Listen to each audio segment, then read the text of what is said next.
বন্ধুরা, আজ আমি বানাবো কাঁঠাল গুটির ডাল। আগে থেকে কেটে বেছে নিয়েছি। এখন নুন দিয়ে দিলাম, দিয়ে দেবো জল। এখন এটাকে সিদ্ধ করে নেব। কাঁঠাল গুটিটা এভাবে সিদ্ধ করে নিয়েছি। মাছ দিয়ে বানাবো, মাছের মাথা দিয়ে। এখানে নিয়েছি গোমরি, পেঁয়াজ পেস্ট করে নিয়েছি। পরিমাণ মতো তেল দিয়ে দিব, তার মধ্যে দিয়ে দিব হলুদ,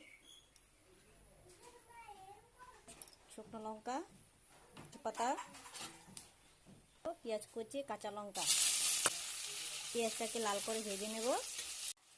পেঁয়াজটা ভেজে নিয়েছি। এখন এতে দিয়ে দেব গোমরি আর পেঁয়াজ পেস্ট করা। অল্প হলুদ গুঁড়ো দিয়ে দিব। এখন এটাকে অল্প কষিয়ে নেব।